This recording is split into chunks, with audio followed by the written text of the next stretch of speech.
Assalamualaikum warahmatullahi wabarakatuh. Alhamdulillahi rabbil alamin hamdan syakirin hamdan na'imin hamdan yuafi ni'amahu wa yukafi mazidah. Ya Rabbana lakal hamdu kama yanbaghi li jalali wajhikal karim wa 'azimi sultanik. Allahumma salli wa sallim wa barik ala sayyidina Muhammad wa ala ali sayyidina Muhammad. Kembali kita bersyukur kepada Allah Subhanahu wa taala pada malam Rabu ini kita sama-sama dimudahkan oleh Allah Subhanahu wa taala untuk sama-sama hadir di Masjid Al-Mukarramah untuk sama-sama mendengarkan kajian rutin. Salawat serta salam senantiasa kita kirimkan kepada Nabi Muhammad sallallahu alaihi wasallam. Allahumma salli ala sayyidina Muhammad wa ala ali sayyidina Muhammad. Pertama dan utama yang sama-sama kita hormati Al-Mukarram Ustaz Muslim Saputra SAGMH yang telah hadir pada malam hari ini. Yang sama-sama kita hormati pengurus Masjid Al-Mukarramah, pemimpin wilayah dan yang pada malam ini hadir, dan yang tentunya jamaah Masjid Al-Mukarramah yang insyaallah dirahmati oleh Allah Subhanahu wa taala. Marilah kita buka kajian malam ini dengan membacakan Al-Basmalah. Bismillahirrahmanirrahim. Selanjutnya langsung saja kita jemput Ustaz Muslim Saputra SAGMH untuk sama-sama memberikan pengajian. Kepada Ustaz kami persilahkan. Bismillahirrahmanirrahim. Assalamualaikum warahmatullahi wabarakatuh. Waalaikumsalam warahmatullahi wabarakatuh. Alhamdulillahilladzi kana bi'ibadihi khabiran basira. Tabarakalladzi ja'ala fis samaa'i buruja wa ja'ala fiha sirajan wa qamaran munira. Asyhadu an la ilaha illallah wahdahu la syarika lah wa asyhadu anna Muhammadan abduhu wa rasuluh alladzi ba'athahu bil haqqi basyiran wa nadhira wa da'iyan ila al haqqi bi idnihi wa sirajan munira. Amma ba'du. Allahumma shalli ala Muhammad wa ala alihi wa ashabihi ajma'in. Jamaah Masjid Al-Mukarram dan juga terutama sama-sama kita muliakan pengurus masjid. Malam ini alhamdulillah kita tetap mengucapkan kalimat syukur kepada Allah. Kita selalu bersyukur dalam keadaan apapun. Setiap saat lisan kita senantiasa memuji Allah. Karena apapun keadaan yang diberikan oleh Allah itu sudah merupakan sesuatu yang terbaik dan nikmat yang diberikan oleh Allah kepada kita. Maka pada malam ini pun nikmat itu sampai kepada kita. Kita dapat hadir di masjid ini dan umumnya kita semua yang hadir insyaallah orang yang diberikan nikmat sehat oleh Allah. Amin ya rabbal alamin. Maka itulah salah satu nikmat yang patut kita syukuri dan nikmat terbesar yaitu kesehatan lahir dan batin. Tentunya kita memperbanyak salawat kepada Nabi yang mulia Nabi Muhammad sallallahu alaihi wasallam. Allahumma salli ala Muhammad wa ala ali Muhammad. Assalamu alayka ya Rasulullah. Jemaah rahimakumullah, malam ini sebagaimana kita lanjutkan rutinitas kajian malam, kajian ba'da maghrib, dan malam ini diminta kepada saya untuk mengisinya. Maka tentunya jemaah yang hadir ini Bapak Ibu ini adalah orang-orang yang tidak henti-hentinya mendapatkan pengajian, ya, ilmu dari berbagai macam guru, ustadz. Artinya kita tetap terus mengisi rohani kita dengan ilmu-ilmu agama khususnya. Karena walaupun kita sudah banyak mengetahui kajian-kajian, itu di masjid, di tempat lain, bahkan sekarang banyak kajian di TV, di HP apalagi, tapi dengan kita mendengarkan kajian ilmu, majelis ilmu, setidak-tidaknya itu menjadi suatu amal soleh bagi kita, apalagi menunggu waktu salat ini. Karena Sejak kita masuk ke masjid ini, beribadah salat maghrib berjamaah, salat sunnah, kemudian berzikir dan diisi dengan majelis ilmu, semua itu amalan yang sangat dicintai oleh Allah Subhanahu wa taala. Orang yang berkumpul di majelis ilmu, maka malaikat pun menaunginya, karena malaikat pun suka terhadap orang-orang yang hadir di majelis ilmu. Maka sekedar mengingatkan kembali, sekedar saling mengingatkan termasuk diri saya sendiri, maka malam ini saya ingin menyampaikan tema tentang kiat usaha kita untuk menghindari jebakan dosa yang diperangkap oleh iblis terhadap anak cucu Adam. Cara usaha kiat kita untuk menghindari dosa-dosa yang dibisikkan oleh iblis. Jemaah rahimakumullah. Iblis laknatullah itu sebelum dia dilaknat oleh Allah, dia adalah termasuk makhluk yang soleh dan taat beribadah kepada Allah Subhanahu wa taala. Bahkan ibadahnya dibanding dengan kita belum apa-apa ibadah kita, ya, saking rajinnya dia beribadah. Tapi satu persoalan yang membuat Allah murka kepadanya, yaitu dia mengambil sifat yang tidak boleh dimiliki oleh makhluk, sifat yang tidak boleh dimiliki oleh makhluk kecuali hanya Allah, yaitu sifat menyombongkan diri, sifat membesar-besarkan diri. Itu aja kesalahannya, lalu Allah murka kepadanya sampai dia terusir dari surga, dikarenakan ketika Allah perintahkan untuk menghormati Nabi Adam alaihissalam untuk bersujud sebagai penghormatan, dia di situ timbul sombongnya. Ana khairum minhu, khalaqtahu min tin wa khalaqtani min nar wa khalaqtahu min tin. Aku lebih mulia daripada Adam. Aku diciptakan dari api, sedangkan dia cuma diciptakan dari tanah. Cuma satu kata itu yang diungkapkannya sebagai dasar, sebagai kesombongannya, dan dia tidak mau bersujud atas apa yang diperintahkan oleh Allah, tidak mau menghormati Nabi Adam bersujud. Akhirnya Allah pun murka kepadanya, dia terusir dari surga. Ini apa kita ambil pelajaran ini? Yang pertama, Bapak Ibu, iblis makhluk yang paling rajin beribadah saja, paling taat kepada Allah, yang ibadahnya pun tidak bisa dibandingkan dengan ibadah kita, dan bahkan sudah berada di surga sekalipun bisa tercampak, bisa keluar hanya satu sebab, karena melakukan kesombongan, angkuh. Bahkan Nabi mengatakan, la yadkhulul jannah man kana fi qalbihi misqala dzarrah min kibri. Tidak akan masuk surga seseorang yang ada sedikit saja kesombongan di dalam hatinya, hanya karena satu sifat saja, apalagi karena dosa-dosa yang lain.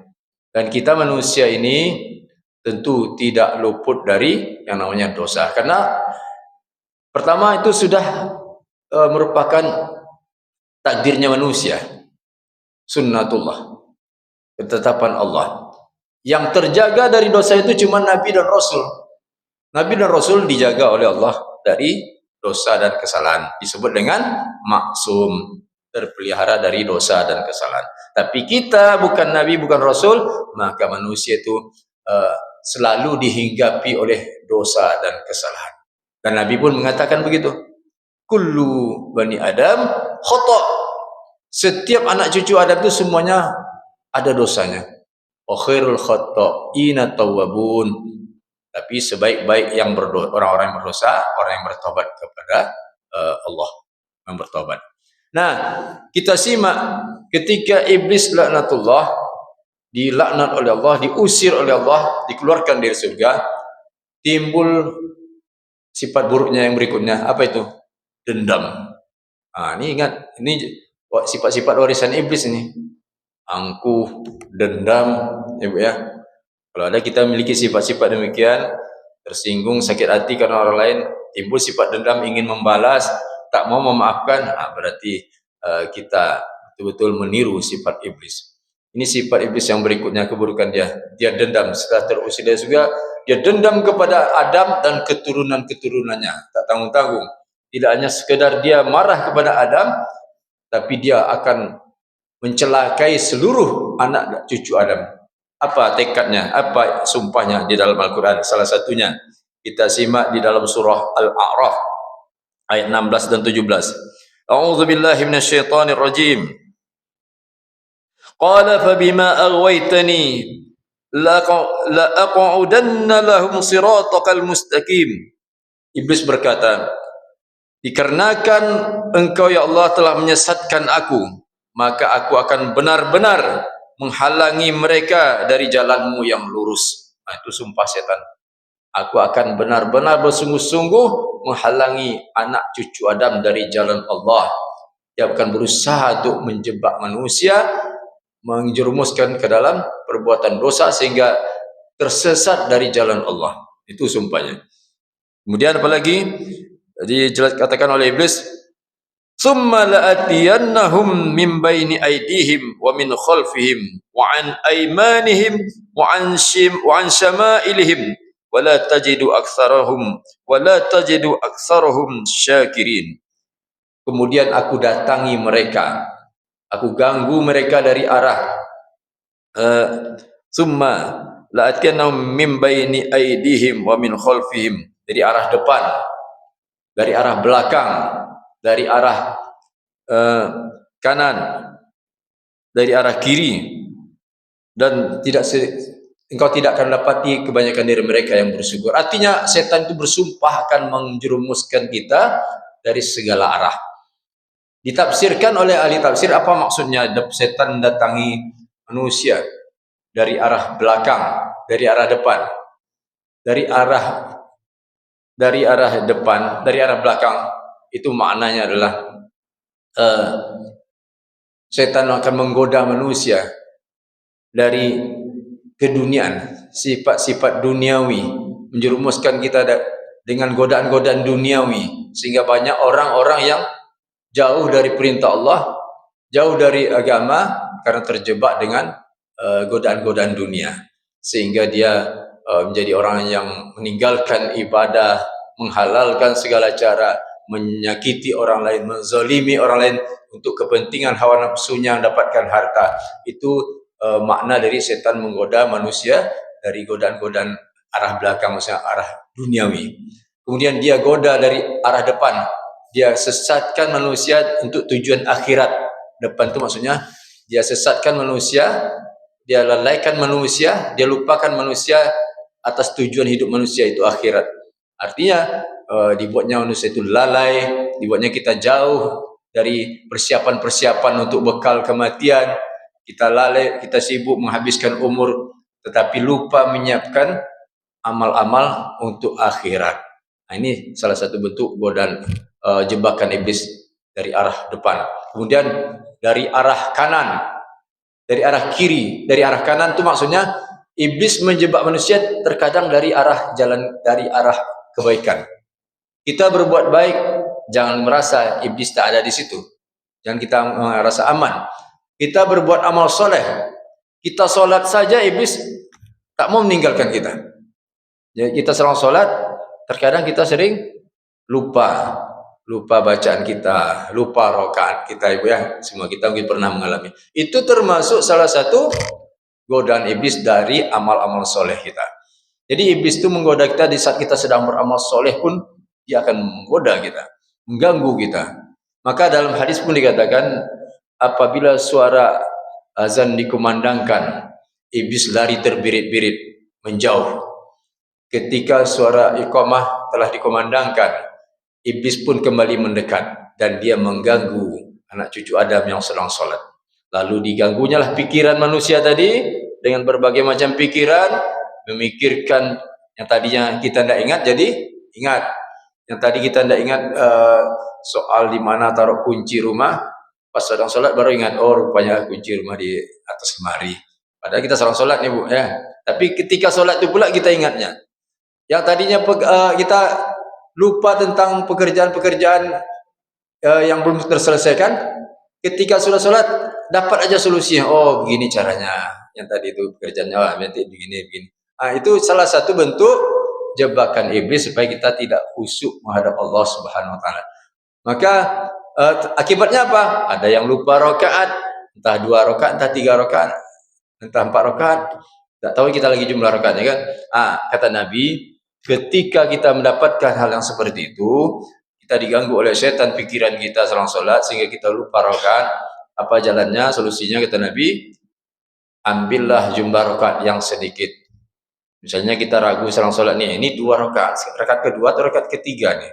Ambil ambil yang kedua, pastikan tuh rakaat kedua. Pastikan ambil di bilangan yang sedikit kata Nabi. Nanti setelah salam, nanti kita setelah salam kita melakukan apa? Sujud syahwi. Sujud ketika orang yang terlupa dalam solatnya. Baik, sama salah satu tadi lupa jumlah rakaat. Ragu, ini rakaat ketiga atau rakaat keempat nih? Pastikan aja tuh rakaat ketiga. Tambah 1 rakaat lagi. Nanti sujud syahwi. Itu artinya apa? Ini setan ini tidak pernah absen dalam menggoda manusia. Dia tak mau ketinggalan dalam situasi apapun. Di saat manusia sedang beribadah pun dia akan tetap mengganggu kita. Ini yang disebut dengan akan aku goda dia dari arah kanan. Artinya dari arah kita sedang berbuat baik. Ketika kita sedang menolong orang, ketika sedang membantu orang, apa kata setan? Tidak usah lagi bantu. Untuk apa? Dia dah senang, apa pula dia untuk bantu? Mau ngabis-ngabiskan uang aja. Itu bisikan setan.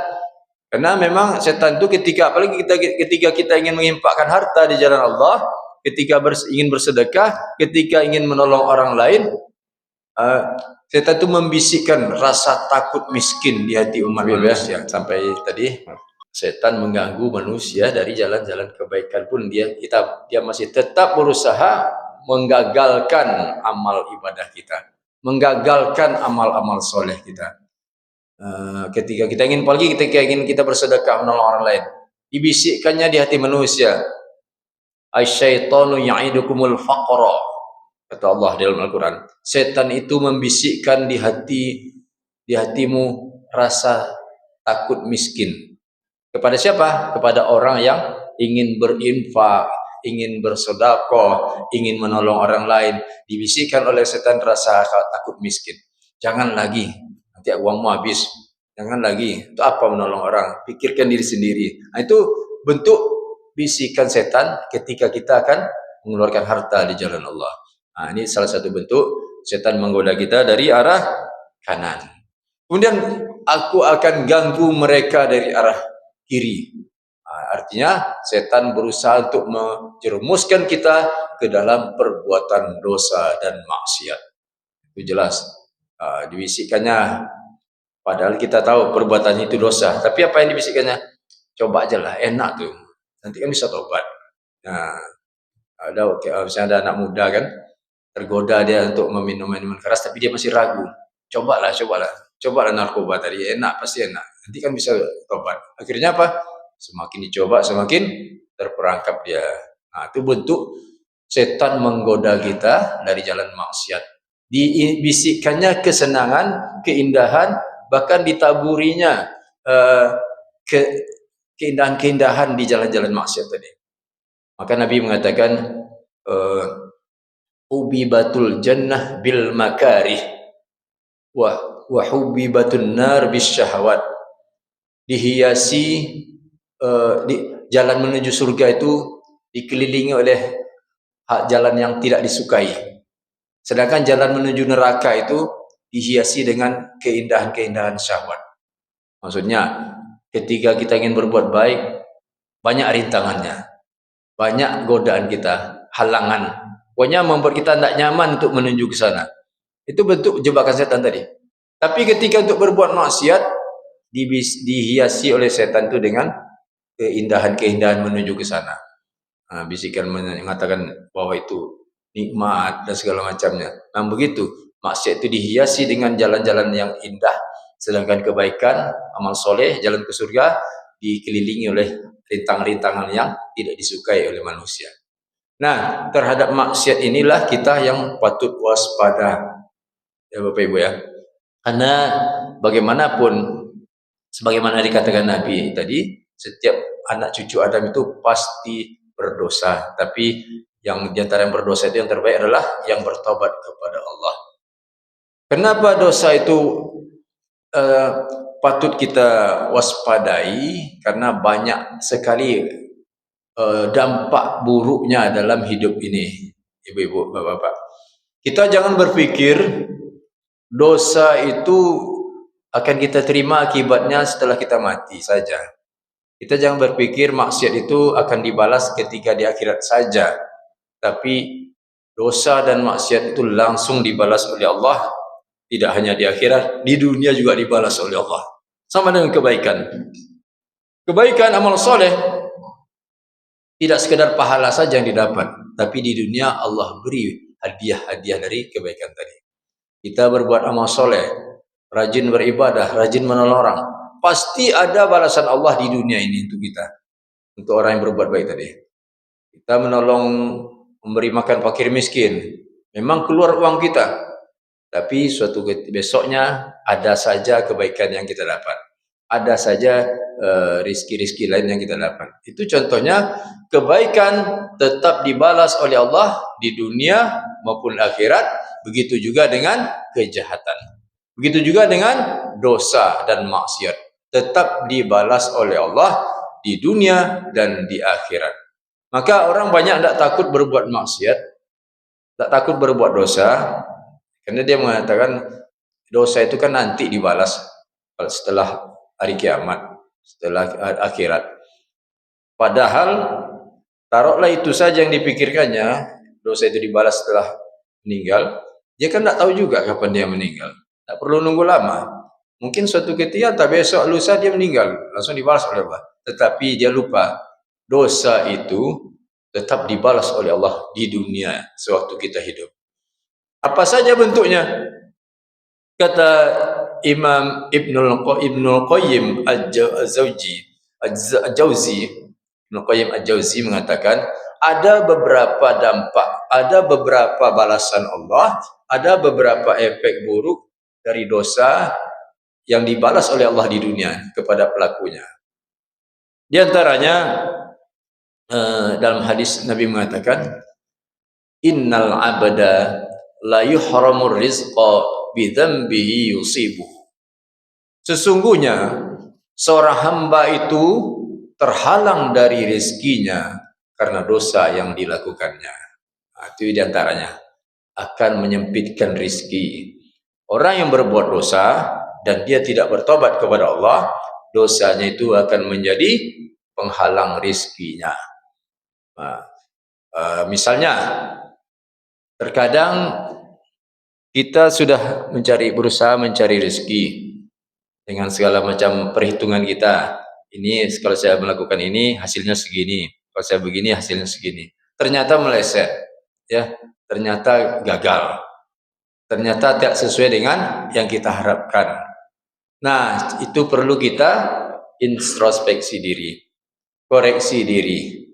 Mungkin kita telah bisa jadi kita telah melakukan suatu perbuatan dosa.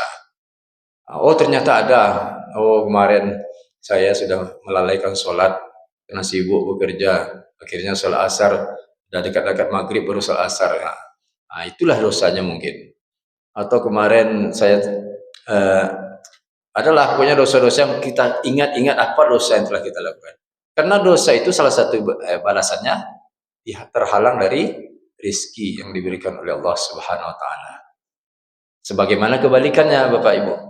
Sementara orang yang berbuat amal soleh, dikatakan oleh Allah dalam Quran, diantaranya dalam surah At-Talaq, wa may yattaqillaha yaj'al lahu makhraja wa yarzuquhu min haitsu la yahtasib. Barang siapa yang bertakwa kepada Allah, akan diberikan dia jalan keluar atas persoalannya dan diberikan rezeki dari jalan yang tak disangka-sangka. Kemudian dalam ayat lain surah Al-A'raf, walau anna ahlul qura amanu wattaqau lafatahna 'alaihim barakatin minas sama'i wal ardh. Seandainya suatu penduduk kampung itu beriman dan bertakwa, pasti kami benar-benar bukakan rezeki yang datang dari langit dan dari bumi. Begitu juga dengan orang berbuat dosa. Begitu juga dengan orang yang berbuat maksiat, akan terhalang dari rezekinya karena maksiat yang dilakukannya. Itu diantaranya, ibu-ibu, bapak-bapak. Kemudian apalagi balasan Allah? terhadap perbuatan dosa yang kita lakukan balasan di dunia ini. Dosa itu kalau kita tidak bertaubat kepada Allah akan membuat hati kita menjadi kotor, akan membuat hati kita menjadi hitam, menjadi kotor. Karena Nabi mengatakan dalam hadis, innal abda idza akhta'u khati'atan nukitat fi qalbihi nuktatun sauda. Sesungguhnya seorang hamba apabila dia melakukan satu dosa, maka dititikkan satu noda hitam di hatinya. Fa idza huwa naza'a wastaghfara wa taba. Dan ketika dia meninggalkan dosa itu, dia istighfar dan bertobat kepada Allah, sukila qalbuhu. Sukila, bersihlah hatinya kembali.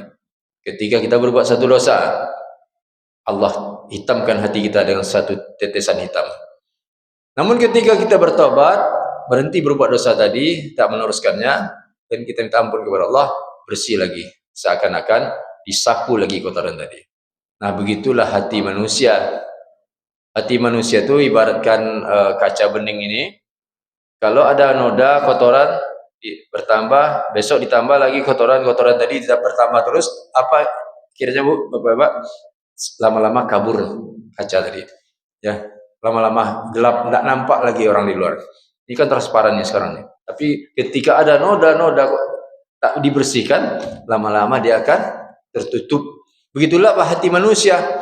Kalau sudah selalu dikotori dengan dosa dan tidak bertobat, lama-lama hati itu akan kotor, hitam, dan tertutup.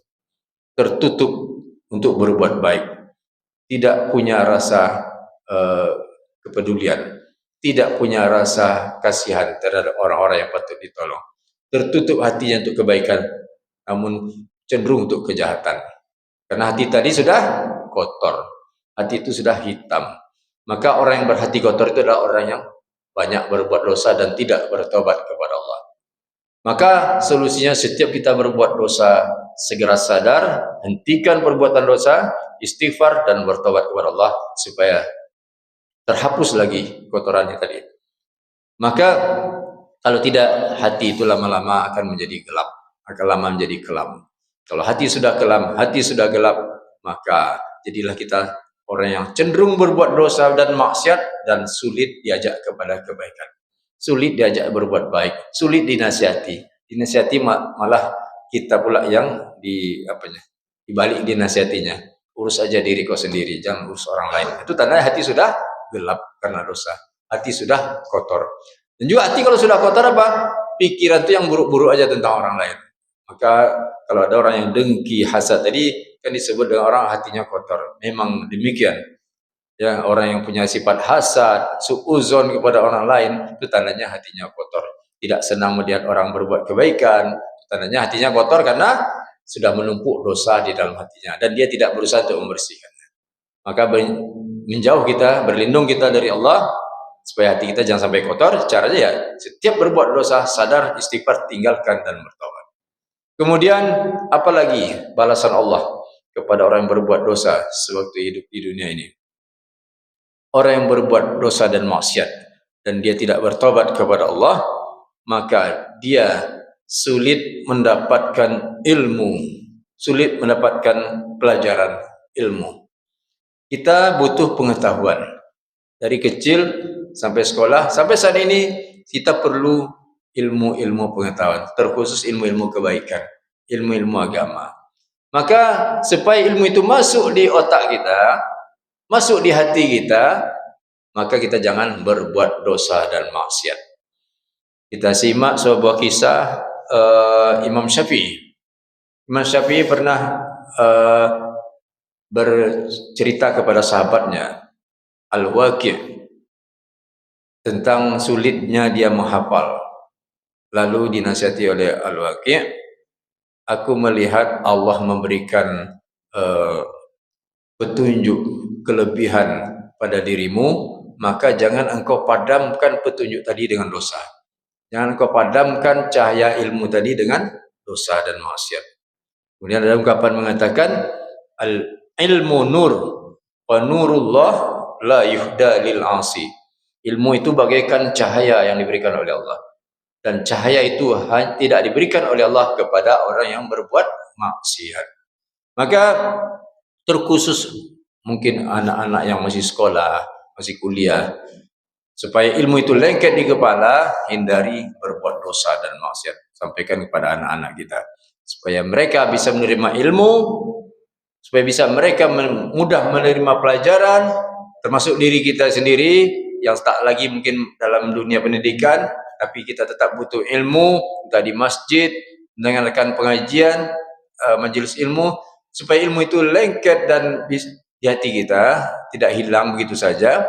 Maka hindari berbuat dosa dan maksiat. Sekecil apapun dosa tadi, hindari supaya ilmu itu betul-betul tertanam di hati kita. Kemudian apa lagi jemaah rahimakumullah? Dosa itu ibarat perangkap.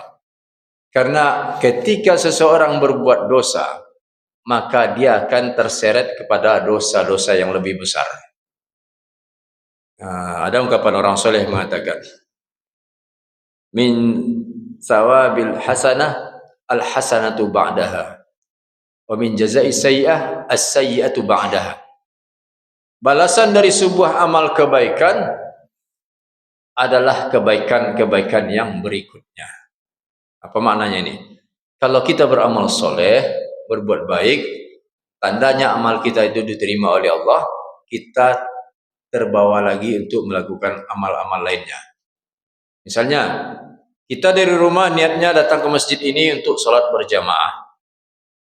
Lalu, tadinya kita minta niat untuk bersedekah, nampak kota infak, tergerak hati kita untuk bersedekah. Tadinya kita tak ada niat untuk membaca Al-Quran, setelah sholat berjamaah, tergerak aja hati kita untuk membaca Al-Quran. Tergerak hati kita untuk berzikir, tergerak hati kita untuk sholat sunnah. Itu tandanya amal ibadah amal kebaikan itu membawa kita kepada kebaikan-kebaikan yang lain. Kebalikannya, min jazai sayyi'ah as-sayyi'atu ba'daha.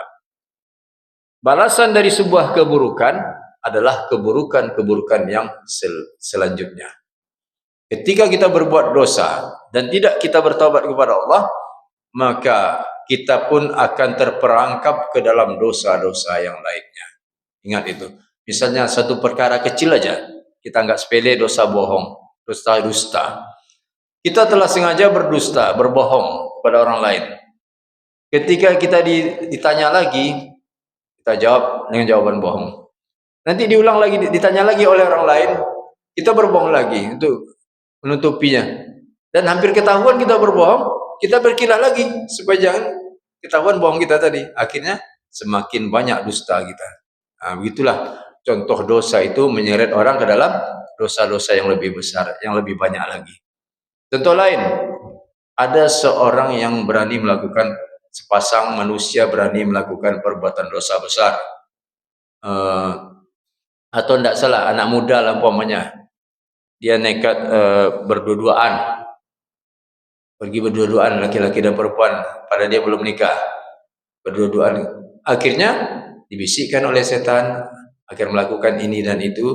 Akhirnya dicoba-cobanya, akhirnya terjerumus ke dalam perbuatan dosa besar, yaitu berzina. Setelah berzina, dia pun tidak pula bertobat kepada Allah, tidak pula menyadari itu dosa besar, tidak bertobat dia. Besok dia pasti akan mengulangi terus-menerus perbuatan dosa tadi. Begitulah dahsyatnya suatu dosa dapat menyeret orang ke dalam dosa-dosa yang lebih besar lagi kalau dia tidak bertobat kepada Allah Subhanahu wa taala. Kemudian dosa itu dapat membuat hati tidak tenang. Dosa membuat hati kita tidak tenang. Sementara kita hidup ini mencari ketenangan. Kalau kita berbuat dosa, hati tidak akan bisa tenang. Apa kata Nabi? Al-birru husnul khuluq wal ithmu ma haka fi nafsik. Amal kebaikan akan menghasilkan akhlakul karimah, akhlak yang mulia. Sedangkan dosa-dosa akan membuat jiwa menjadi gelisah. Itu kalimatnya. Dosa itu membuat jiwa jadi gelisah. Jadi kalau kita melakukan suatu dosa dan tidak bertobat kepada Allah, maka hati kita itu tidak akan tenang, akan selalu gelisah. Sementara tiada kenikmatan selain daripada ketenangan, ketenteraman. Tak ada artinya harta benda banyak, uang banyak, tapi tidak tenang. Maka dari itu pelaku-pelaku dosa, apalagi orang yang berbuat dosa dengan cara curang, menipu orang, mengambil hak orang lain, itu hidupnya tidak tenang. Orang yang melakukan mengambil hak orang lain, merampas hak orang lain, hidupnya tak akan tenang. Perampok mana ada yang tenang hidupnya? Pencuri takkan ada yang bisa tidur dengan nyenyak. Pembegal, perampok, koruptor itu takkan bisa hidup dengan tenang. Karena itu balasan Allah dari dosa yang dilakukannya tadi. Selama dia masih berbuat dosa dan tidak berhenti dan tidak bertobat, maka jiwanya takkan bisa tenang. Itulah akibat dari hukuman Allah bagi orang-orang yang berbuat dosa. Hati takkan bisa tenang, jiwa tak bisa tenang. Kemudian dosa itu akan membuat kita terhina, dia dihinakan oleh Allah Subhanahu wa taala. Sebagai sehebat apapun kita menyembunyikan dosa-dosa kita, maksiat-maksiat yang kita lakukan, suatu ketika Allah akan buka dan menghinakan kita di hadapan umat di dunia ini. Nah, sebagai contoh, mana ada pelaku dosa yang hidupnya mulia? Mana ada pelaku maksiat, penjahat-penjahat hidupnya mulia? Hidupnya terhina. Terhina di masyarakat, terhina di penjara, terhina di tempat-tempat dia menanggung hukuman dari perbuatannya tadi. Sementara orang yang beramal soleh, hidupnya mulia. Kalau Allah sudah memuliakan, wa may yuhinillah fama lahu min mukrimin. Barang siapa yang dihinakan oleh Allah, tak ada seorang pun yang bisa memuliakannya. Maka pelaku kejahatan, walaupun gagah tampilannya, tapi dia banyak melakukan kejahatan, suatu ketika Allah akan hinakan sehina-hinanya dia, selama dia tidak berhenti dari kejahatannya. Sementara orang yang dekat kepada Allah, orang yang menjauh dari dosa, orang yang berbuat kebaikan amal soleh, walaupun dia bukan seorang yang hebat, bukan seorang pejabat tinggi, tapi dia taat kepada Allah, dia akan dimuliakan oleh Allah hidupnya. Mulia di mata Allah, tentu mulia di mata seluruh makhluk Allah Subhanahu wa taala. Maka dari itu kita sadari sesungguhnya dosa itu tak perlu menunggu lama balasannya, tapi di dunia Allah sudah beri balasan. Di dunia Allah sudah hukum kita dengan dosa-dosa kita. Kalau itu kita sadari, tentulah kita semakin takut untuk berbuat dosa dan maksiat. Belum lagi balasan yang dahsyat sejak kita masuk ke liang kubur. Itu sudah langsung dibalas oleh Allah dosa-dosa yang kita lakukan. Nanti terlebih lagi yang kekalnya itu di akhirat. Tapi ingat, sebelum kita wafat pun, selagi masih hidup di dunia ini, Allah tetap berikan hukuman selama kita belum bertobat dari dosa-dosa yang kita lakukan. Jemaah rahimakumullah, maka di bulan yang mulia ini, masih di bulan haram, di bulan Muharram, tanggal 23 Muharram kalau kita lihat kalender. Ini masih suasana bulan mulia. Karena dikatakan oleh Allah dalam surah At-Taubah ayat 36, A'udzubillahi minasyaitonir rajim. Inna iddatash syuhuri 'indallahi 12 syahran. Sesungguhnya jumlah bulan dalam penciptaan Allah ditetapkan 12 bulan sejak Allah menciptakan langit dan bumi. Ya khalaqas samawati wal ardh. Minha arba'atun hurum. Di antara 12 bulan itu ada 2 bulan yang dihormati. Ada 4 bulan yang dihormati. 4 bulan yang dimuliakan, yaitu dijelaskan oleh Nabi Zulqaidah, Zulhijjah, Muharram dan Rajab. Dan saat ini kita masih berada di bulan Muharram, di akhir bulan Muharram, tanggal 23 Muharram. Maka apa yang dilakukan di bulan Muharram ini? Salah satunya, fala tazlimu fihinna anfusakum. Janganlah kalian berbuat dosa di bulan itu. Artinya bukan berarti di bulan lain kita boleh berbuat dosa. Ditafsirkan oleh ulama, berbuat dosa di bulan mulia, dosanya juga dilipat gandakan. Sementara berbuat kebaikan di bulan yang mulia, dosanya, pahalanya dilipat gandakan. Maka di bulan Muharram ini, perbanyaklah beramal-amal ibadah, amal soleh, Ingat ketika kita beramal soleh, Allah berikan pahala lebih di bulan yang agung ini. Dan ketika kita berbuat zalim, berbuat dosa, juga Allah lipat gandakan dosa-dosanya. Jemaah rahimakumullah, mungkin ini yang bisa disampaikan dalam kesempatan yang singkat ini, dan masih ada waktu ya, beberapa menit ya Bapak Ibu ya. Tentang intinya agar kita senantiasa menjadi orang yang introspeksi diri, terutama selamatkan diri kita dulu dari maksiat dan dosa. Kalau ibadah itu hampir semua kita sanggup untuk melakukannya, Bapak Ibu. Orang banyak sanggup beribadah, sanggup melakukan sholat sunnah, puasa sunnah, tapi terkadang berat untuk meninggalkan dosa. Kadang-kadang dosa itu dianggap kecil, akhirnya dia terbiasa juga melakukannya. Apalagi dosa-dosa yang sifatnya dosa-dosa ucapan, mencemooh orang, menghina orang, membuka aib orang, itu kan sepertinya mudah sekali dilakukan. Tapi ingat, bagaimanapun itu tetap dosa. Bahkan lebih berat pertanggungjawabannya. Lebih berat penyelesaiannya dosa kepada manusia daripada dosa kepada Allah. Dosa kepada Allah cukup istighfar dengan sungguh-sungguh, lalu Allah ampuni, selesai. Tapi dosa pada manusia menyangkut harga diri orang lain, menyangkut kehormatan orang lain, apalagi menyangkut harta orang lain, itu takkan selesai dengan ibadah kita. Takkan selesai dengan tobat nasuha kita kepada Allah.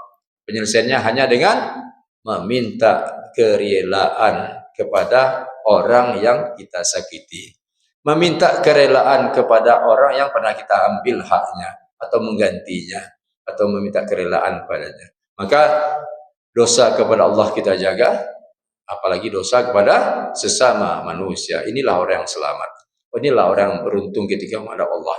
Ibadahnya baik, dosanya pun kepada Allah dia sudah bertobat, kepada manusia pun dia sudah meminta maaf.